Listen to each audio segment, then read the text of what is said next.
Dieu a créé tous les êtres animés avec des caractéristiques différentes, en fonction de l'environnement dans lequel ils vivent. Chaque être vivant utilise ces caractéristiques pour se protéger ou pour subvenir à ses besoins en nourriture. Certains se cachent en utilisant des techniques de camouflage surprenantes. Certains utilisent le mimétisme et d'autres emploient des tactiques différentes. Vous allez découvrir certaines caractéristiques animales fascinantes dans ce film et vous observerez des exemples de l'art de la création de Dieu dans la nature.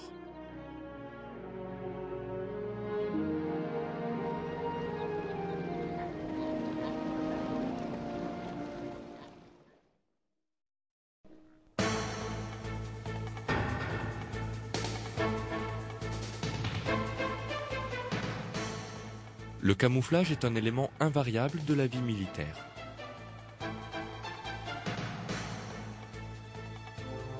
Il est très important d'être capable d'attaquer l'ennemi sans l'alerter, ou de fondre dans son environnement sans qu'on soit découvert durant un combat.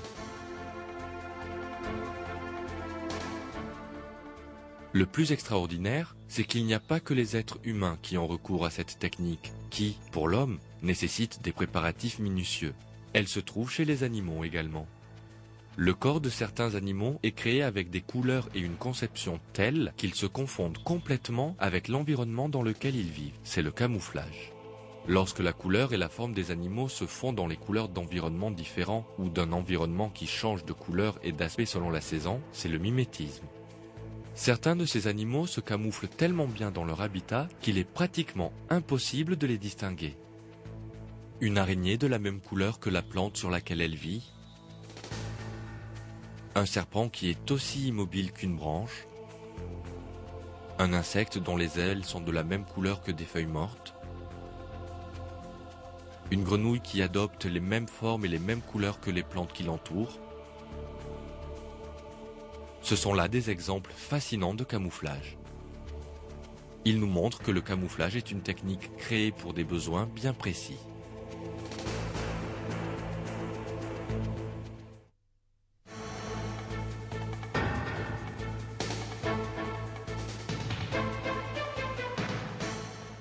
Les couleurs et la conception de certains êtres vivants correspondent à la flore parmi laquelle ils vivent. Il est très difficile de distinguer un tigre se cachant parmi la végétation jaune.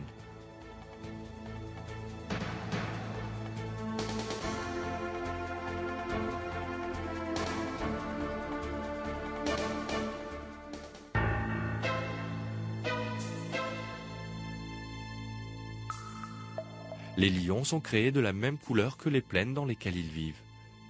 Ils peuvent facilement se cacher dans la végétation.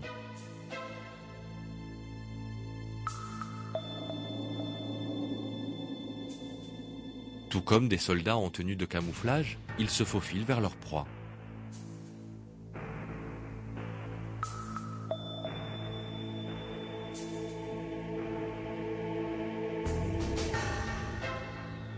Grâce à son camouflage, le guépard est capable d'approcher de sa proie sans se faire remarquer.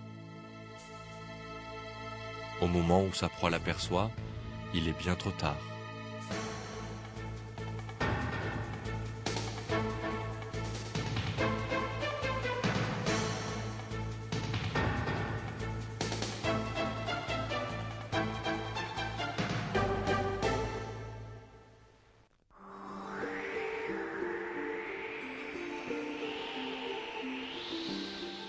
Certains maîtres du camouflage vivent aux pôles, les régions les plus froides sur la Terre.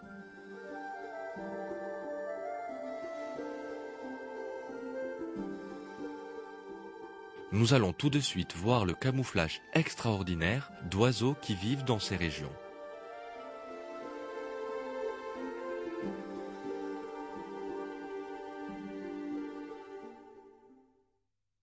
C'est l'automne dans cette région rocailleuse recouverte par la neige. Deux oiseaux polaires sont ici. Pouvez-vous les voir? Les voici.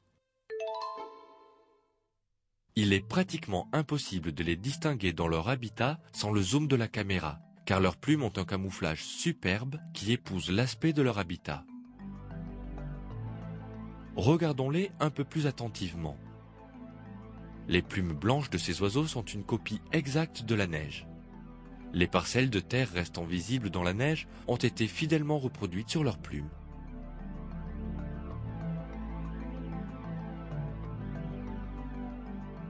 Le sol et les oiseaux sont des copies exactes l'un de l'autre.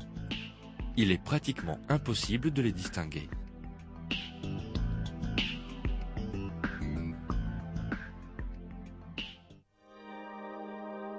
Voilà l'hiver, et la neige recouvre tout. Un changement miraculeux survient sur le corps des oiseaux. Toutes leurs plumes foncées disparaissent, ne laissant que les blanches. Il est de nouveau impossible de distinguer l'oiseau au milieu de la neige. Évidemment, l'oiseau est inconscient de cela.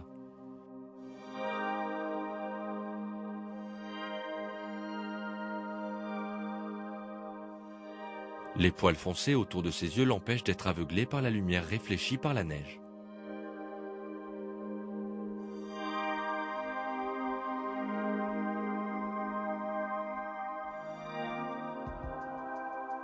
Maintenant, c'est le printemps.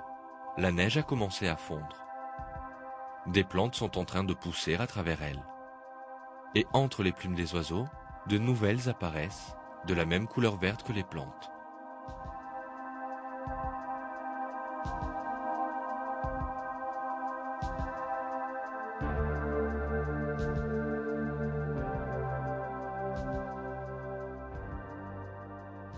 Enfin, l'été arrive. La neige a complètement fondu et la couche de végétation est verte.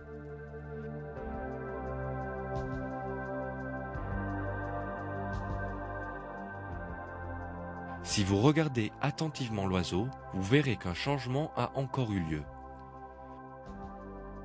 Son corps est recouvert de plumes qui ressemblent à la végétation. Il est de nouveau impossible de le voir.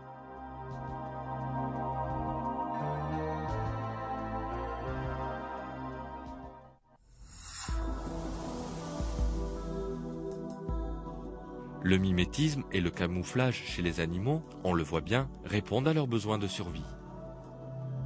Cependant, il est impossible que l'oiseau ait pu, par sa propre volonté, déterminer les couleurs de ses plumes en fonction des conditions dominantes. Il n'a même pas l'intelligence de savoir ce que le camouflage signifie. Qui donc, dans ce cas, a donné à l'oiseau sa capacité de camouflage ? Comment sait-il que le camouflage doit changer au rythme des saisons ?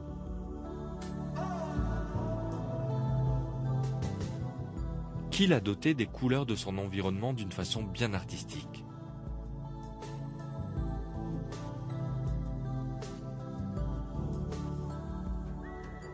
Ces questions nous amènent à une seule réponse.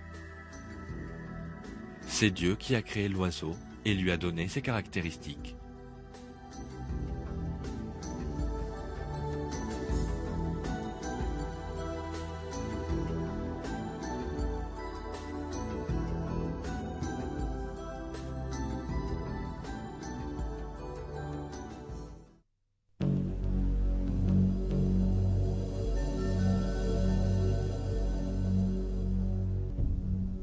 Le camouflage n'existe pas seulement chez les animaux de la forêt ou de la neige.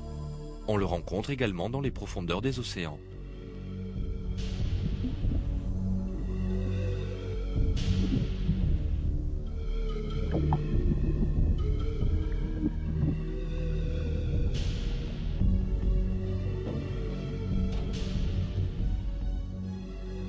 Un des plus grands maîtres marins du camouflage est peut-être la pieuvre.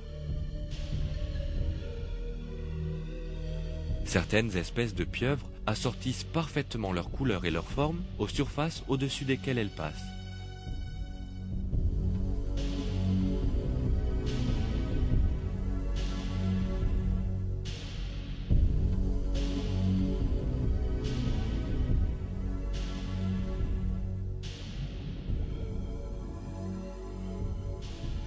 Regardez cette pieuvre. Elle pratique le mimétisme en plus d'une technique de camouflage. Quand elle arrive dans une zone sablonneuse sur laquelle il est difficile de se camoufler, son mimétisme entre en jeu et elle prend la forme d'un morceau d'algue.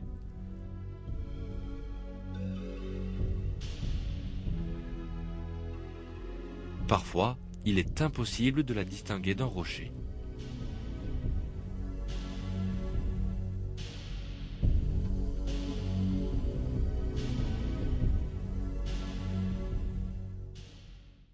Une autre pieuvre est cachée sur ce rocher, mais à moins qu'elle ne bouge, elle est impossible à repérer.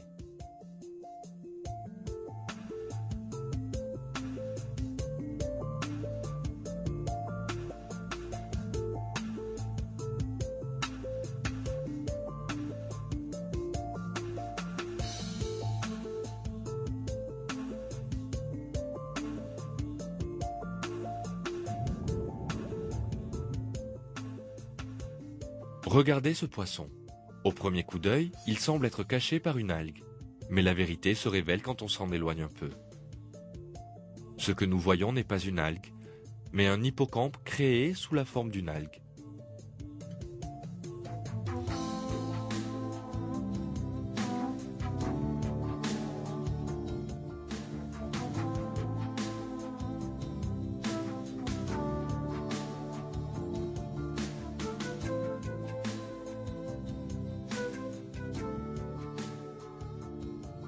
Cette créature, qui ressemble au premier abord à une éponge de mer, est en réalité un poisson. Grâce à son organe qui fonctionne comme une canne à pêche, il peut chasser facilement de petits poissons.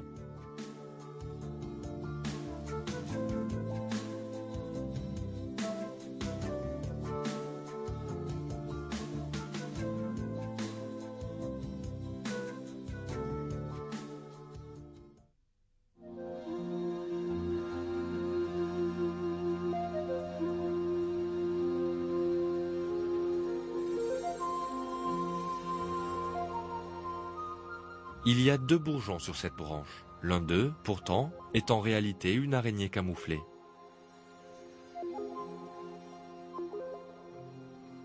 Elle se camoufle quand un danger approche et elle devient indiscernable de la branche.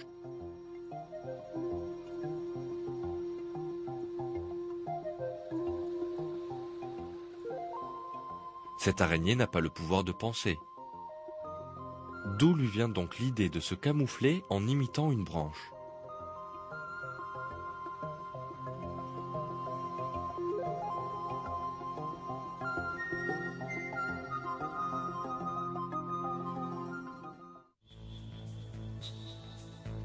De tels exemples ne se limitent pas aux araignées. Par exemple, un insecte se cache parmi ses feuilles. Regardez attentivement. Il n'y a pas de différence entre le corps de l'insecte et une feuille.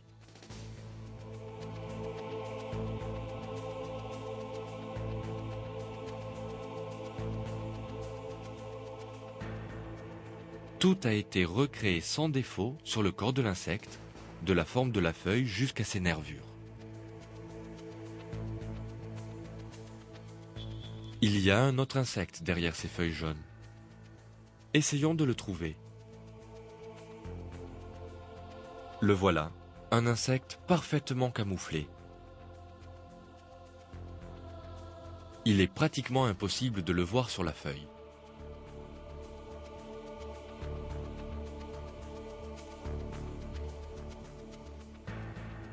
L'insecte imite la feuille jusque dans ses moindres détails, comme cette marque de pourriture.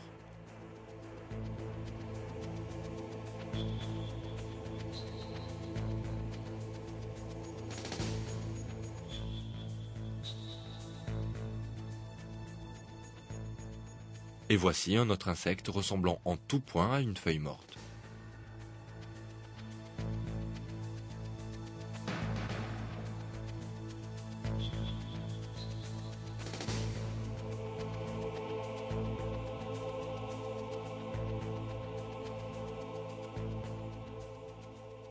Réfléchissons maintenant au camouflage de ces insectes.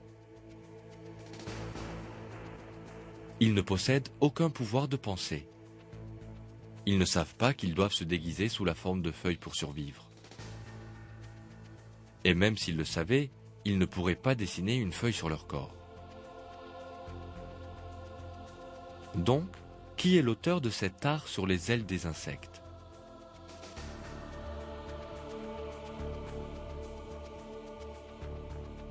Ce sont là les preuves concrètes du Créateur qui a donné la vie aux insectes.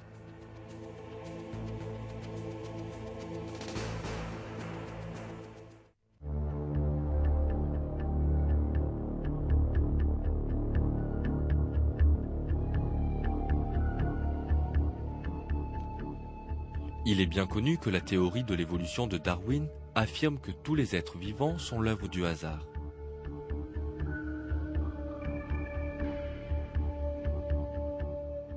Pourtant, la conception en forme de feuille des ailes de cet insecte minuscule est suffisante pour montrer que les êtres vivants sont l'œuvre du Créateur, pas du hasard. Si un artiste entreprend de dessiner une feuille, il ne peut représenter la feuille naturelle que jusqu'à un degré limité. Mais ce n'est pas d'un dessin simple dont il s'agit ici. C'est un modèle d'une feuille, parfait et en 3 dimensions, qui est placé sur le corps de l'insecte. C'est Dieu, Seigneur des mondes, qui a créé cette créature avec une conception si merveilleuse qu'il nous révèle ainsi son art et sa puissance.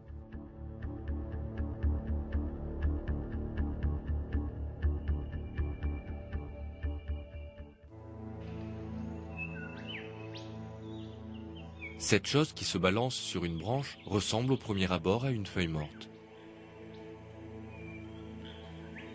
Mais ce n'en est pas une. C'est un cocon de papillon.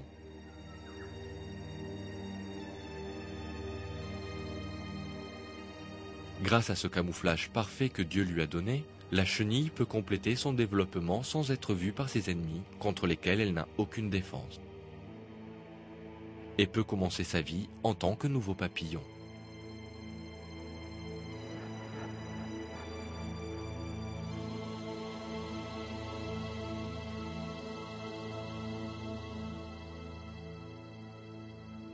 Vous observez ici une orchidée rose, mais ce n'en est pas une. Il y a un autre être vivant, imitant la couleur et la forme de la fleur. C'est une menthe religieuse bien camouflée.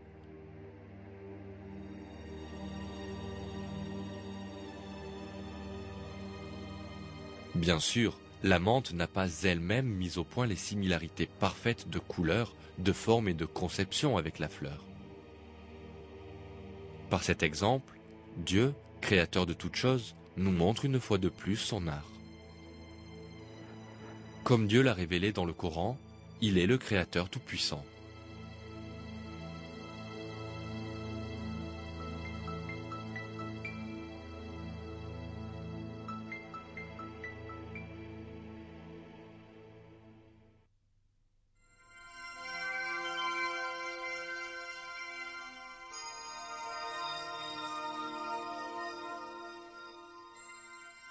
Cette araignée blanche attend sa proie sur le bord de la partie blanche de la fleur. De cette manière, du point de vue d'un papillon qui atterrit au milieu de la fleur, l'araignée semble n'être qu'une partie des feuilles de la fleur. L'araignée est si bien camouflée que ses proies atterrissent même quelquefois sur elle.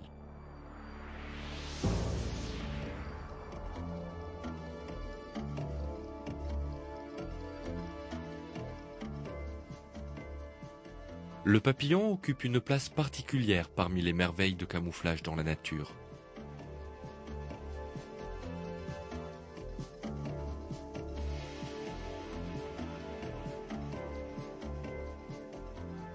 Certaines espèces de papillons ont des images d'énormes yeux sur leurs ailes. Ces faux yeux constituent le mécanisme de défense le plus efficace pour les papillons. Quand le papillon fait face à un danger, par exemple un oiseau cherchant quelque chose à manger, il déploie ses ailes et prend l'apparence d'une créature gigantesque.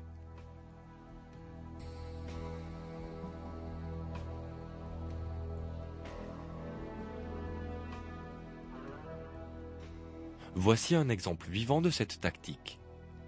Le papillon sur l'arbre est en réalité une proie facile pour l'oiseau.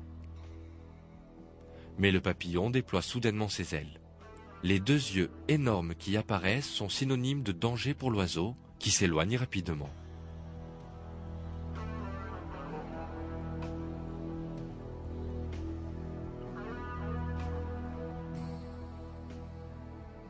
regardons avec attention la perfection de la conception de l'œil sur le papillon.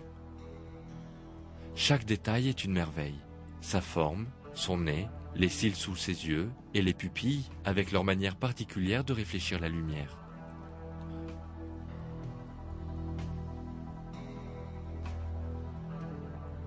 Sur les ailes de cet autre papillon, un dessin similaire d'une grande créature, nez, oreilles, l'ombre au-dessus des yeux, forme des yeux, pupilles et la manière dont celles-ci réfléchissent la lumière.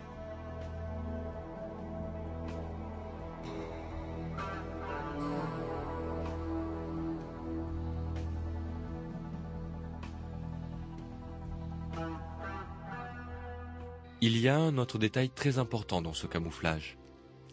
Les pires ennemis des papillons sont des insectes carnivores, comme les libellules et de petits oiseaux qui se nourrissent d'insectes. Mais les plus grands ennemis de ces dernières créatures sont les hiboux.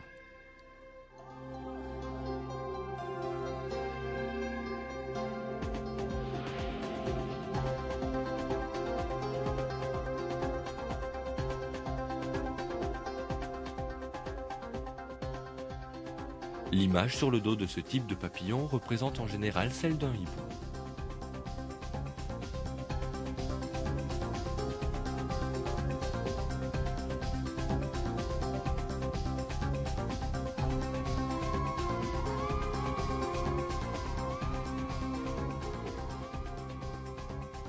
Bien sûr, le papillon ne sait pas que les hiboux sont les ennemis de ses ennemis.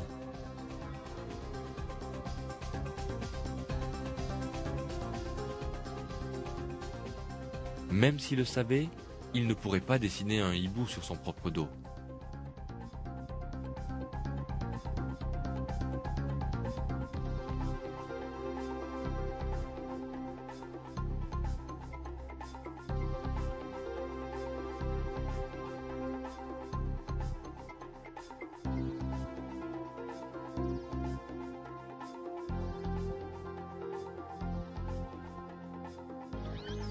Une telle conception n'a pu sortir du néant par hasard, comme l'affirment les évolutionnistes.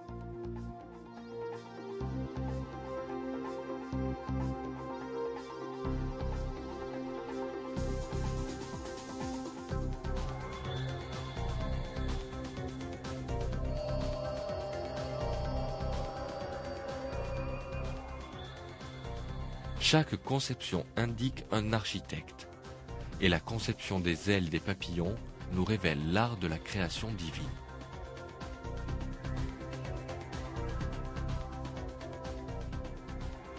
Dans un verset du Coran, Dieu dit « C'est lui, Dieu, le Créateur, celui qui donne un commencement à toute chose, le Formateur. À lui les plus beaux noms. Tout ce qui est dans les cieux et la terre le glorifie. Et c'est lui le puissant, le sage. »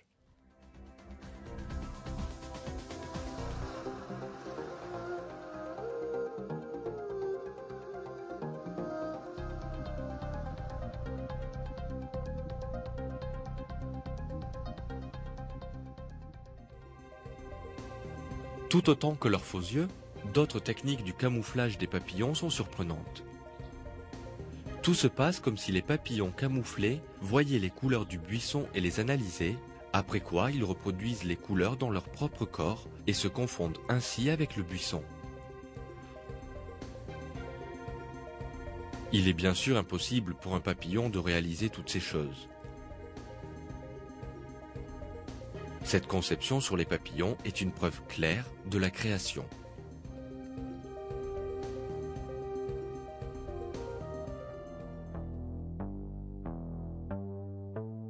Un autre maître du camouflage est cet oiseau appelé le patou, qui vit dans les forêts du Venezuela. Ses plumes et l'écorce de la branche sur laquelle il atterrit ont été créées avec une ressemblance extraordinaire. Regardez bien. Vous observez en même temps l'écorce de l'arbre et les plumes de l'oiseau sur l'écran. Il y a une similitude parfaite entre l'arbre sur la gauche et l'oiseau sur la droite. Les seules choses qui peuvent trahir l'oiseau sont ses yeux et son bec. Mais l'oiseau sait précisément comment utiliser ses caractéristiques dès qu'un danger approche. Il ferme ses yeux et son bec et tend sa tête en avant. Il est maintenant indiscernable d'un morceau de branche. Extraordinaire, n'est-ce pas? Même lorsqu'il ferme ses yeux, l'oiseau peut toujours voir, grâce à des canaux spéciaux dans ses paupières. Quand le danger s'éloigne, il abandonne son mimétisme.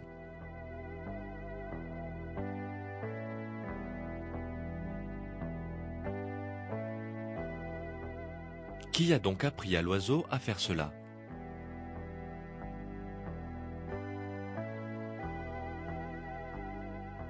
Nous sommes de nouveau en face de l'art de Dieu, qui a créé toutes les choses sans défaut et de manière unique.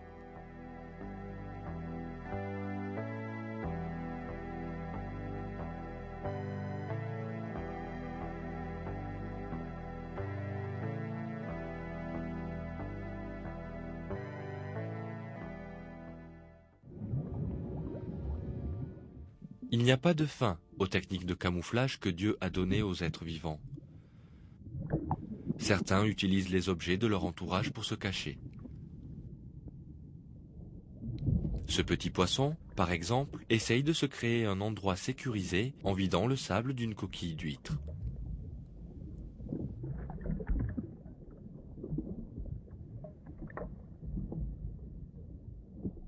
Et cette pieuvre utilise une technique très habile de camouflage. Elle rassemble tout d'abord des moules et se cache ensuite derrière les coquilles en attendant le passage d'une proie possible qui viendra chercher de la nourriture parmi les moules.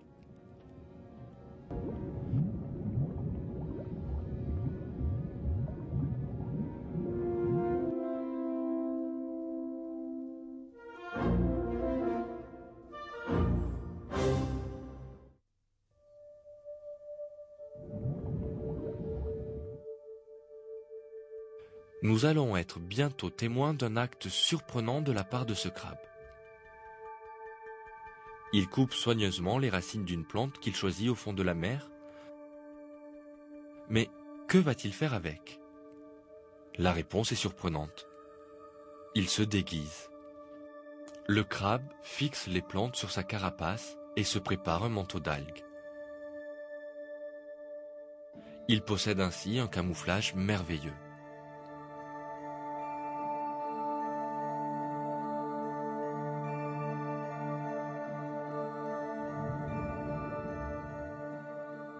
Un autre crabe arrange avec précaution sur sa carapace les branches qu'il a coupées.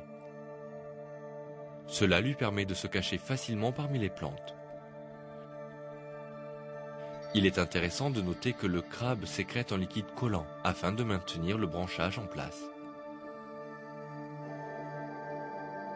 En d'autres mots, les systèmes dans le corps de l'animal et son comportement ont été créés pour agir en symbiose.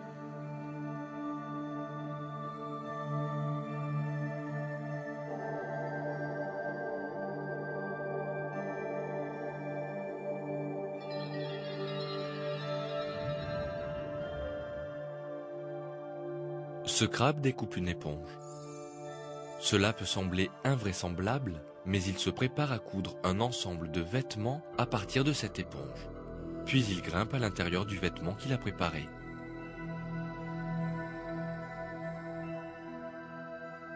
Nous devons nous arrêter et réfléchir un moment. Le crabe ne s'est jamais vu dans un miroir. Il n'a pas non plus le pouvoir de penser ou de planifier. Alors comment sait-il qu'il doit se camoufler?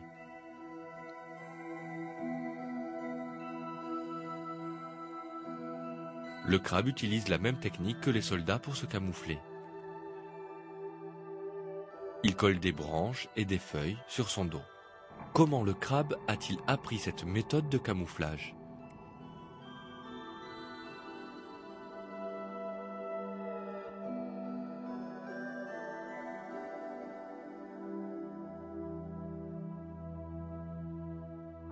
Il ne fait aucun doute que c'est Dieu, créateur de tous les êtres vivants à partir du néant, qui a créé le crabe et l'a doté de cette méthode intelligente pour se protéger.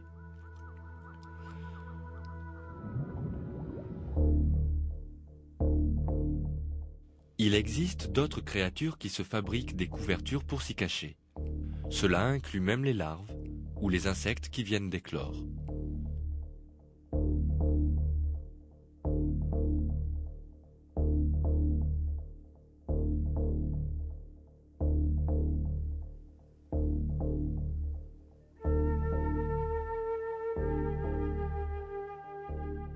Cette mosaïque mouvante devant vous n'est rien d'autre qu'une larve.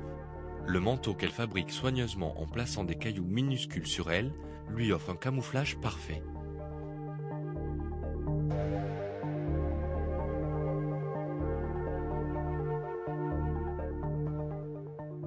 Les couvertures des larves ne sont pas toutes d'un seul type.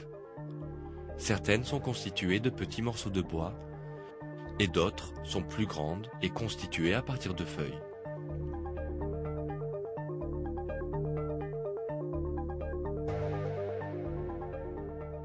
Vous voyez ces créatures, ce sont des chenilles minuscules qui viennent juste d'éclore. Elles ne possèdent ni raison ni conscience et ne connaissent rien du monde extérieur.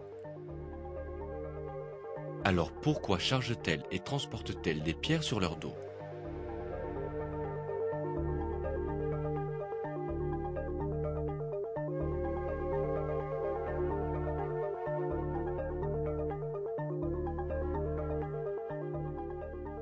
Les défenseurs de la théorie de l'évolution de Darwin sont désespérés face à cette question. Un de ceux-là est l'allemand Eumar von Difffurth. Dans son livre, il fait le commentaire suivant en ce qui concerne le comportement intelligent des chenilles.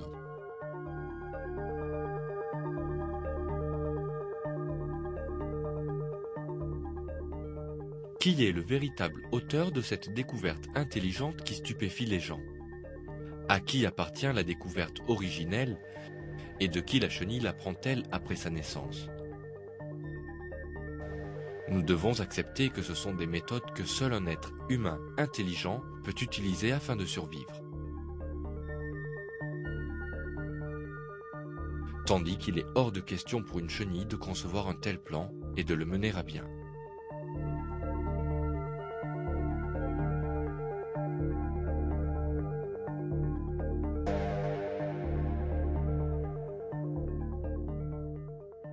Les évolutionnistes acceptent que le fait de se camoufler pour les êtres vivants nécessite de l'intelligence. Mais celui qui possède cette intelligence n'est pas la créature qui l'utilise. C'est une autre force qui la dirige. Et c'est la réalité que les évolutionnistes ne souhaitent pas accepter.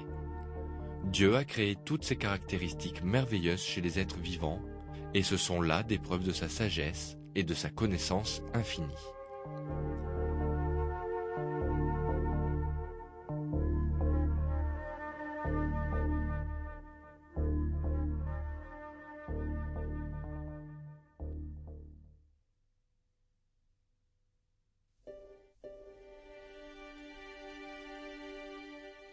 Comme on va le voir dans un instant, l'habileté de l'oiseau d'or à se camoufler, ses capacités d'acteur, son courage et son abnégation étonnent les gens.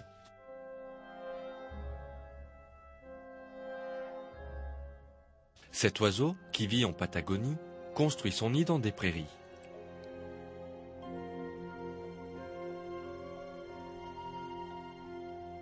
L'œuf qui grandit dans le corps de la mère est recouvert de taches juste avant d'être pondu. Ces taches sont un moyen particulier de protection créé pour camoufler l'œuf. Ainsi, les œufs passent inaperçus dans l'herbe. Si un danger approche, par exemple sous la forme d'un oiseau de proie ou d'un être humain, l'oiseau fait quelque chose de très surprenant.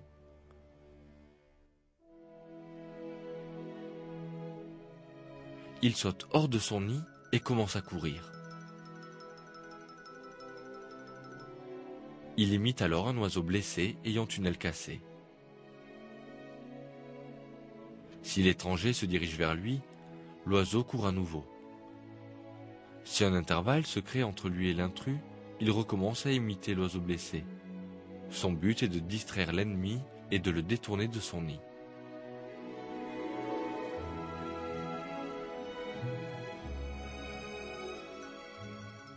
Quand le danger s'est déplacé assez loin, la scène se termine et l'oiseau vole vers son nid.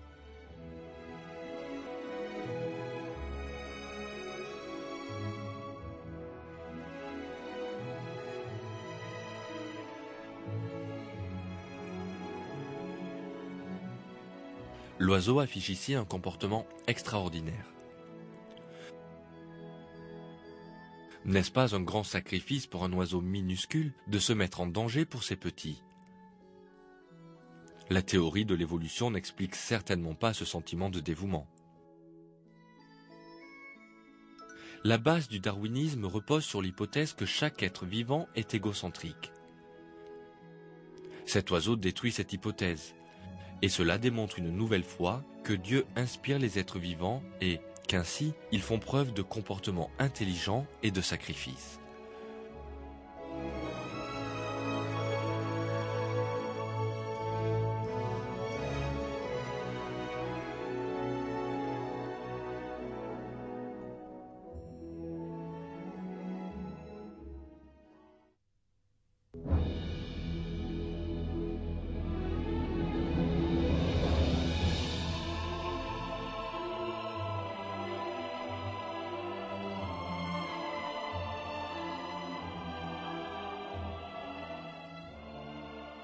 Plus on étudie la nature, et plus cette vérité se fait apparente. Les êtres vivants possèdent des structures si complexes et si bien conçues qu'ils invalident totalement la thèse du hasard du darwinisme.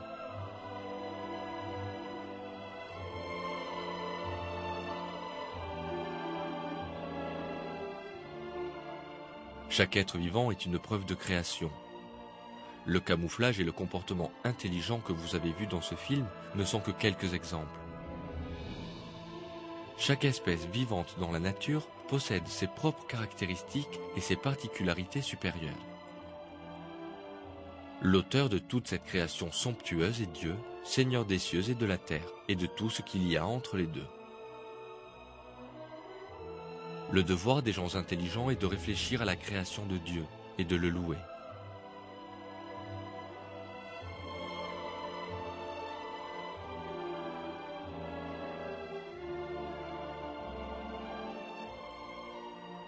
Dans un verset du Coran, Dieu dit « Louange à Dieu, Seigneur des cieux et de la terre, Seigneur de l'univers. Et à lui la grandeur dans les cieux et la terre, et c'est lui le puissant, le sage. »